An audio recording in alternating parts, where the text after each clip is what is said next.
जय जगन्नाथ। जय श्री राम। जय श्री राम। बालंगीरा अधिष्ठात्री देवी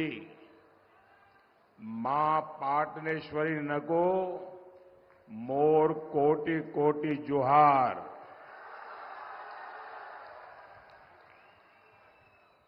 मां समलेश्वरी, मां सुरेश्वरी और मां लंकेश्वरी के चरणों में कोटि कोटि प्रणाम।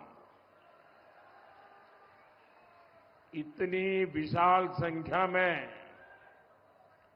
यहां आप आए हैं, विशेष रूप से माताएं बहनें आई हैं।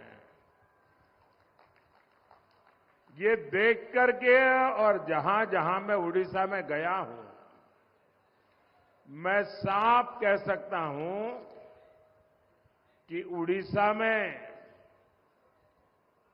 बीजेडी सरकार की विदाई का काउंटडाउन शुरू हो चुका है।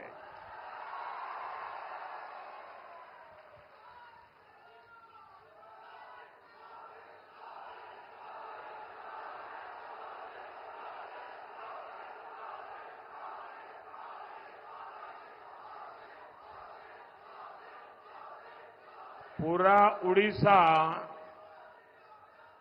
एक सुर में कह रहा है, उड़ीसा रे प्रथम तर है डबल इंजन सरकार।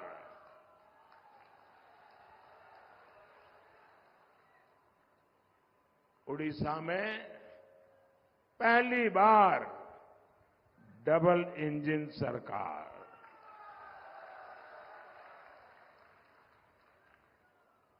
भाइयों और बहनों, आप मुझे एक बात बताइए, ये उड़ीसा मोदी प्रधानमंत्री बना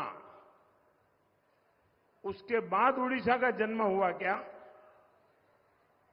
मेरा सवाल समझे आप? ये मोदी का बाद उड़ीसा आया क्या? पहले था कि नहीं है?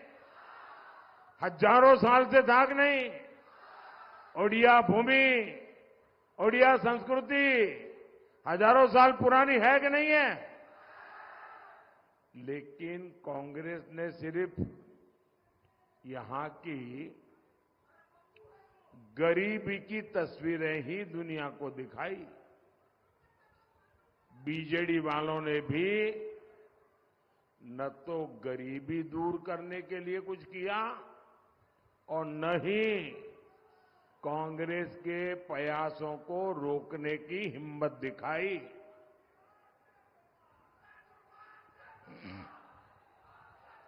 लेकिन साथियों,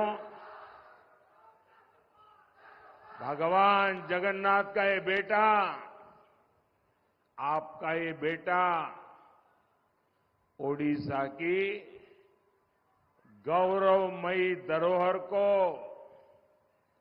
मां भारती का सर्वश्रेष्ठ आभूषण मानता है।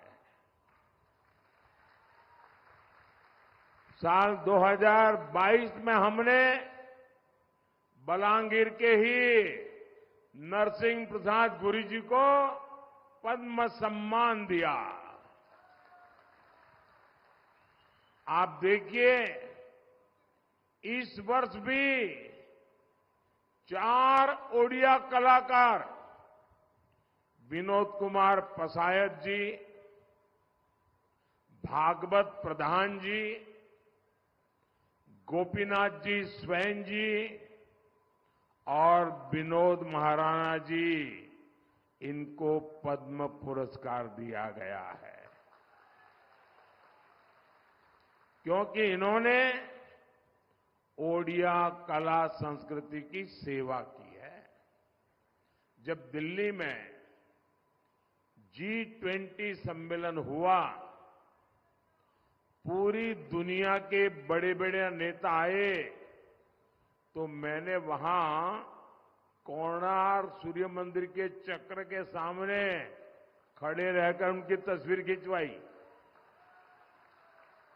और आज दुनिया के ये बड़े बड़े नेताओं के घर में ये कोणार्क के सूर्य चक्र वाली तस्वीर है, पूरी दुनिया में है। ये हमारी सरकार है जिसने ओडिया वीरता के प्रतीक पाइका संग्राम के मेमोरियल को स्वीकृति दी। हमारी सरकार ने पाइका संग्राम के सम्मान में एक सिक्का और डाक टिकट भी जारी किया। और सबसे बड़ी बात, ये भाजपा की सरकार है जिसने पहली बार एक आदिवासी बेटी को देश का राष्ट्रपति बनाया।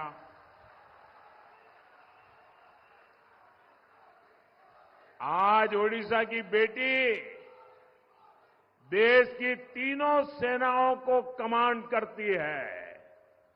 आज ओडिशा की बेटी राष्ट्र का गौरव है। आज ओडिशा की बेटी राष्ट्र को दिशा दे रही है। ये ओडिशा का गौरव हमारे लिए है। मुझे बताइए, जब ओडिशा की बेटी इतने ऊंचे पद पर पहुंची तो आपको गर्व होता है कि नहीं होता है? आप बताइए, आपको गर्व होता है कि नहीं होता है? आपको गर्व होता है कि नहीं गर्व होता है? उड़ीसा का सम्मान बढ़ा कि नहीं बढ़ा? माताओं बहनों का सम्मान बढ़ा कि नहीं बढ़ा? आदिवासी समाज का सम्मान बढ़ा कि नहीं बढ़ा? ये किसने किया? किसने किया? किसने किया? किसने किया भाई? किसने किया? अरे आपका जवाब गलत है। ये मोदी ने नहीं किया, ये आपके एक वोट ने कर दिया है। आपने वोट देकर के मोदी को बिठाया, इसके कारण उड़ीसा का गौरव पूरी दुनिया में हो रहा है। ये आपके वोट की ताकत है। मोदी तो निमित्त है। देश की हर मां, बहन, बेटी को इसका गर्व है। भाई और बहनों, ओडिशा के लोग बहुत ही स्वाभिमानी होते हैं।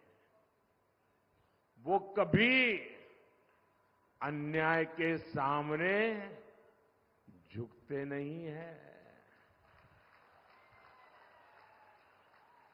जब भी मैं उड़ीसा के बारे में सोचता हूं, मुझे जयी राजगुरु, बक्सी जगबंधु, वीर सुरेंद्र साई, ऐसे महापुरुषों का स्मरण होता है। मैं चंद्रशेखर बेहरा और उत्कलमणि गोपाल बंधु दास, ऐसे महान व्यक्तियों को याद करता हूं। मैं शहीद बाजी राउत और उनके साथियों को याद करता हूं।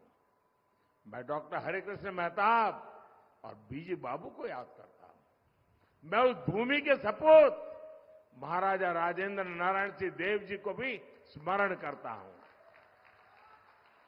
इन सभी ने कभी उड़ीसा के सिद्धांतों और इसकी अस्मिता से समझौता नहीं किया। आज ये लोग उड़ीसा की स्थिति देख करके क्या सोचते होंगे? उनके आत्मा पर कितनी बीतती होगी, कितने दुखी होती होगी उनकी आत्मा। आज उड़िया संस्कृति संकटों में घिरी हुई है। उड़िया अस्मिता कैसे बचेगी? हम उड़िया अस्मिता को किसी के यहां गिरवी नहीं रख सकते हैं दोस्तों।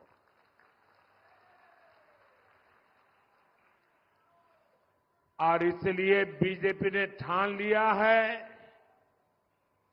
कि वो उड़ीसा को इन संकटों से निकाल करके ही रहेगी।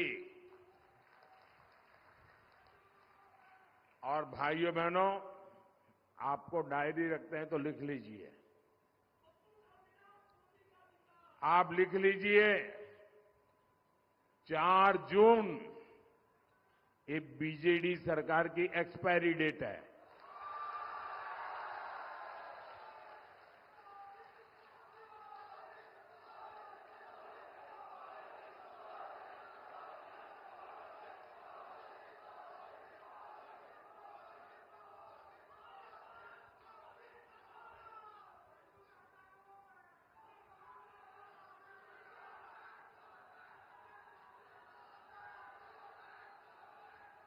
और मैं आपको अभी से निमंत्रण देता हूं, आप लिख के रखिए, ये मोदी आपको निमंत्रण देने आया है।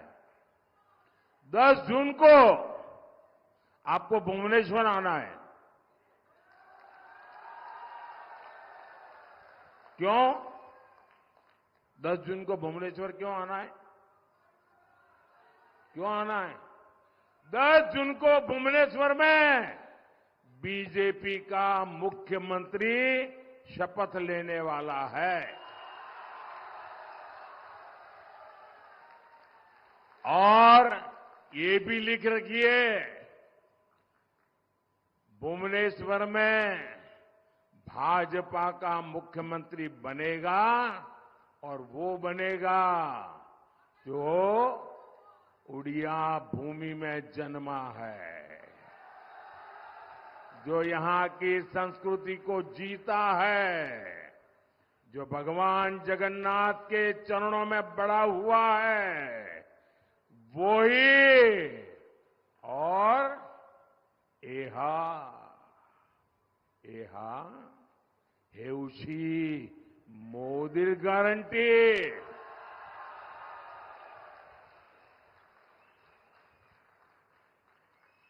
भाइयों और बहनों,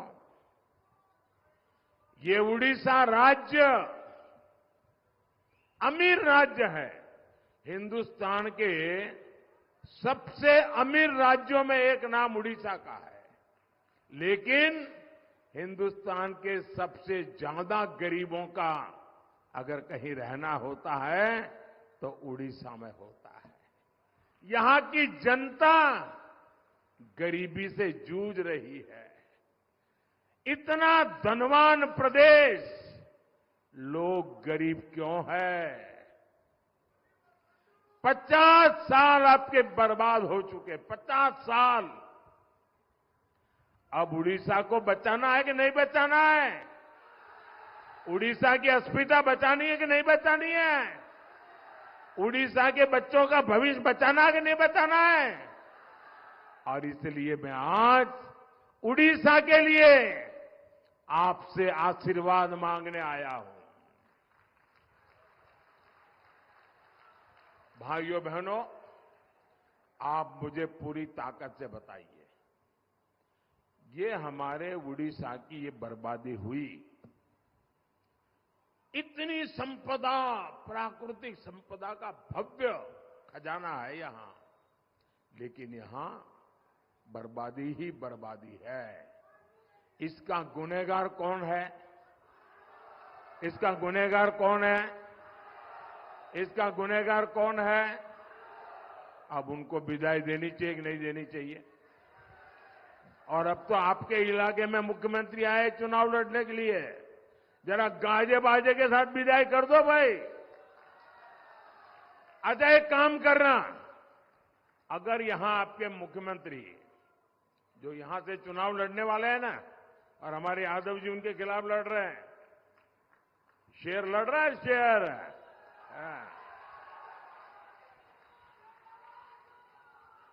एक काम करना भाई, जब नवीन बाबू अगर गलती से भी यहां चुनाव प्रचार के लिए आ जाए और अगर आपके नसीब में उनको मिलना हो जाए, क्योंकि वो किसी को मिलते नहीं है, लेकिन अगर आपका मिलना हो जाए तो उनको पूछिए कि आप जहां से चुनाव लड़ रहे हैं, कांतरबाजी ने, हाँ?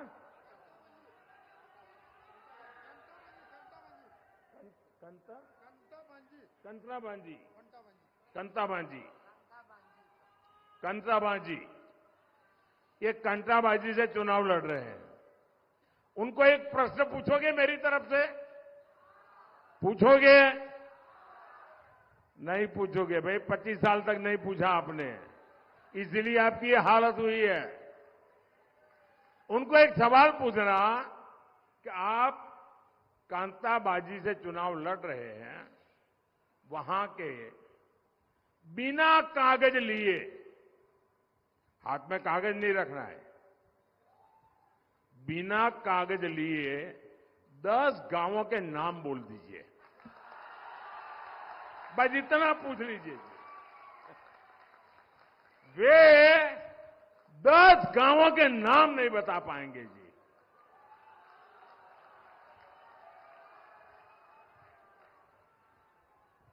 इतने साल मुख्यमंत्री रहे हैं और जहां चुनाव लड़ने आए हैं, वहां के 10 गांवों के नाम बिना कागज बोल रहे हैं। आप देखिए साहब, वो यहां की जमीन से कटे हुए हैं, वो आपसे कटे हुए हैं, वो आपके दुख नहीं जानते, वो आपके सपनों को नहीं समझते हैं, वो आपके सामर्थ्य को नहीं जानते हैं।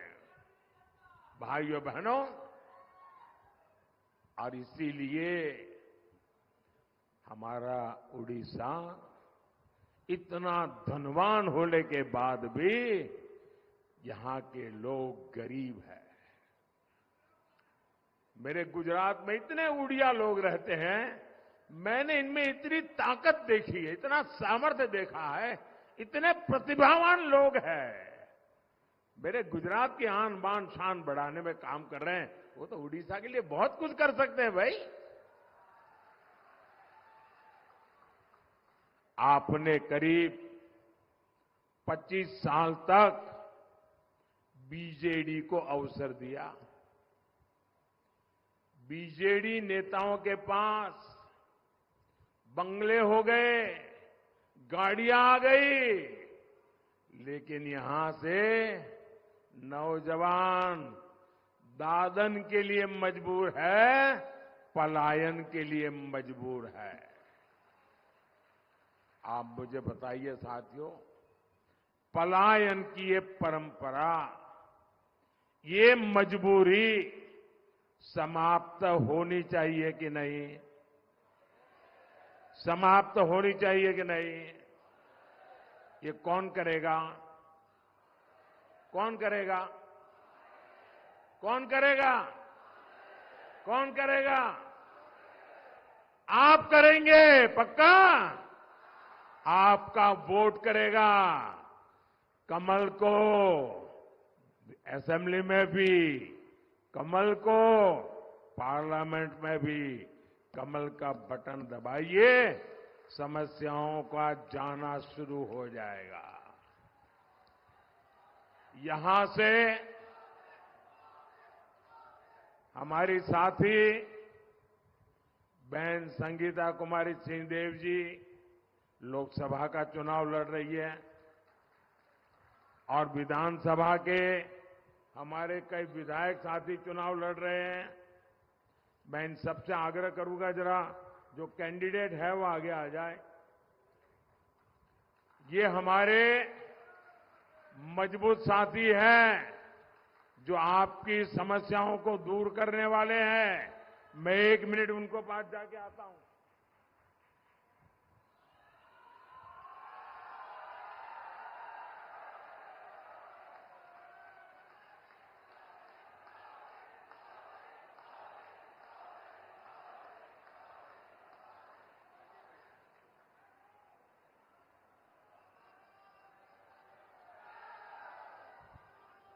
इनमें सबको जो असेंबली लड़ रहे हैं उनको एमएलए बनाइए और जो पार्लियामेंट लड़ रहे हैं उनको एमपी बनाइए और आप देखिए आपके देखते देखते ही बदलाव साफ साफ नजर आना शुरू हो जाएगा।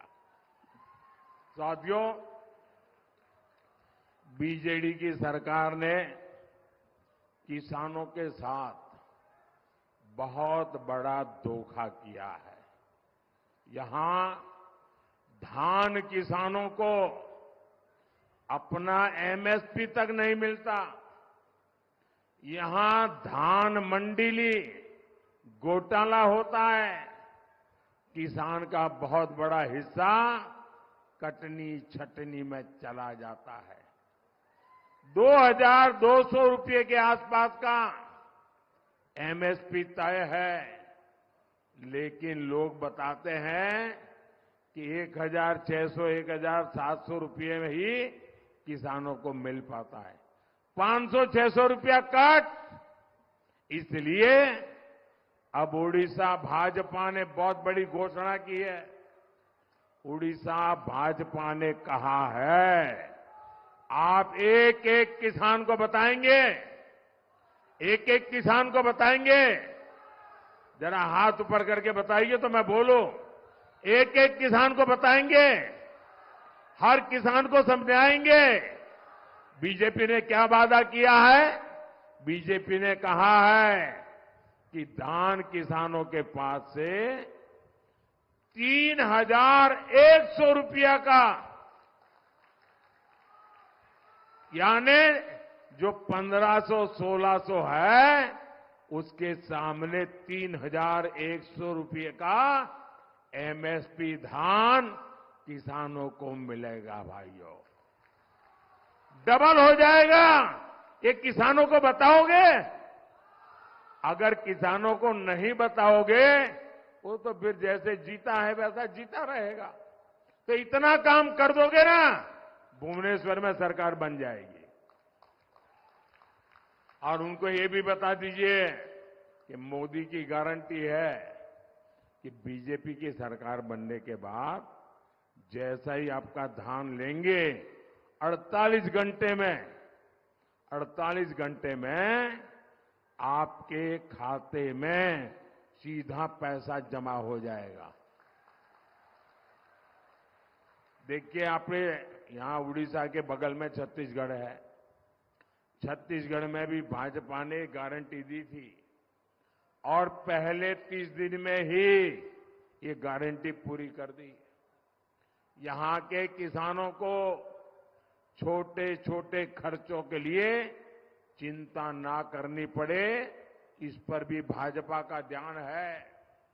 बालंगीर के करीब 2.5 लाख किसानों को पीएम किसान सम्मान निधि के 550 करोड़ रुपए मिले हैं। मोदी कटहल, प्याज ऐसी सब्जियां उगाने वाले किसानों को भी चिंता कर रहा है। हम पूरे देश में प्याज जैसी सब्जियों के लिए कोल्ड स्टोरेज के क्लस्टर बनाने जा रहे हैं। इसका फायदा यहां के सब्जी किसानों को होगा।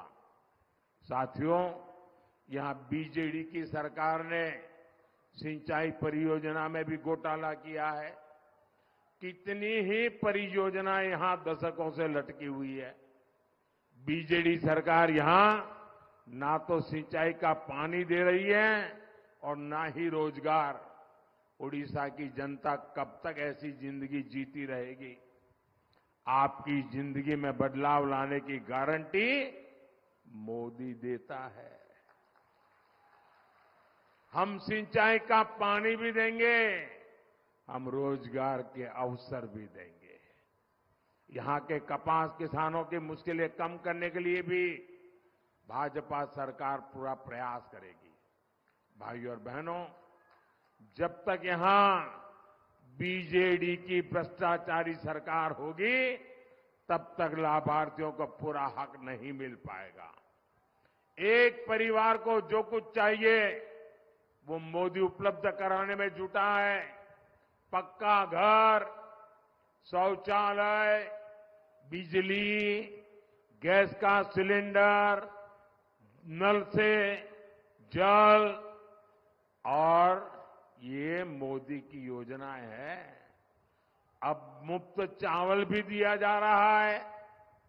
बालांगीर में करीब 2 लाख परिवार ऐसे हैं जिनको पक्के घर, मुफ्त बिजली कनेक्शन और नल कनेक्शन मिले हैं।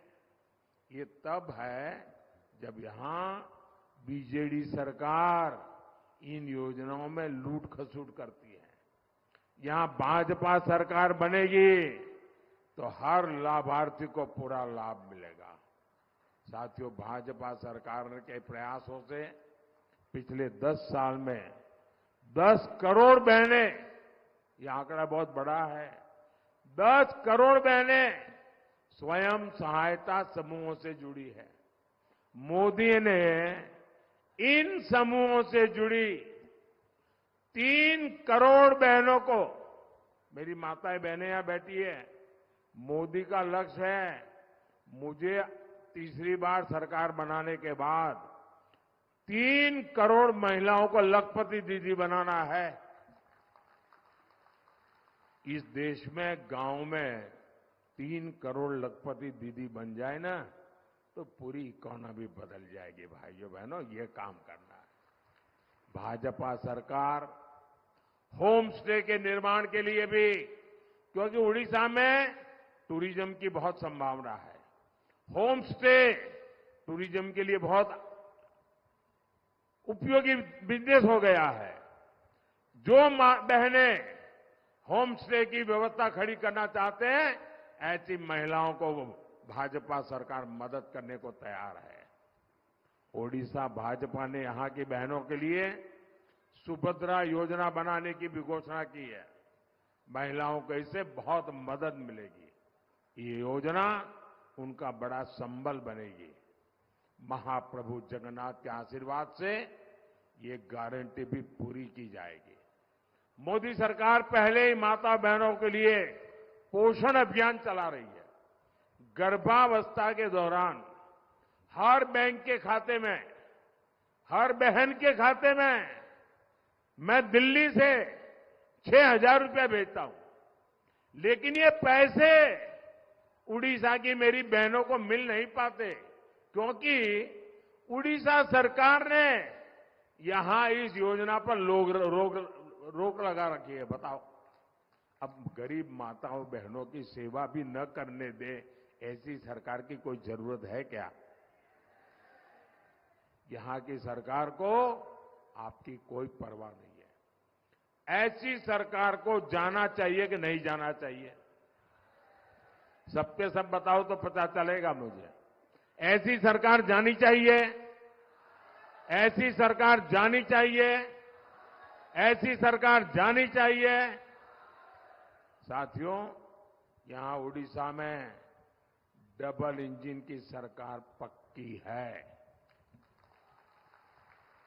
लेकिन इसके लिए लोकसभा हो या विधानसभा, आपका एक एक वोट कमल के निशान पर भाजपा को मिलना चाहिए।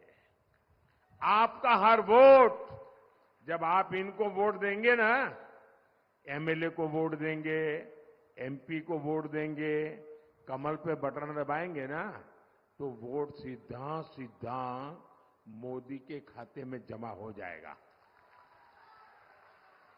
और वो मोदी की ताकत बढ़ा देगा, मोदी को मजबूत करेगा। तो आप कमल को वोट करेंगे, ज्यादा से ज्यादा मतदान कराएंगे, घर घर जाएंगे, सुबह 10 बजे के पहले मतदान हो जाएगा। पहले मतदान फिर जलपान, ये मंत्र काम करेगा। जब तक मतदान नहीं करेंगे, जलपान नहीं करेंगे, ये संकल्प ले सकते हैं। अच्छा, मेरा एक काम करेंगे? क्यों भाई, चुनाव में तो सब हु कर रहे हो। मोदी जब कह रहा है मेरा काम करोगे तो चुप हो गए। अच्छा, मेरा काम करोगे? जरा दोनों हाथ ऊपर करके बताओ, करोगे? जरा दोनों हाथ ऊपर करके बताइए, करोगे? पक्का करोगे? अच्छा, देखिए, यहां से ज्यादा परिवारों को जाकर के मिलिए और परिवारों को मिलकर के कहिएगा कि मोदी ने आपको, हर परिवार को कहना, मोदी ने आपको जय जोहार कहा है, जय जगन्नाथ कहा है। मेरा जय जगन्नाथ पहुंचा दोगे? हर परिवार में पहुंचा दोगे? मेरे नाम से पहुंचाना होगा, पहुंचाओगे? बोलिए मेरे साथ, भारत माता की, भारत माता की, भारत माता की। बहुत बहुत धन्यवाद।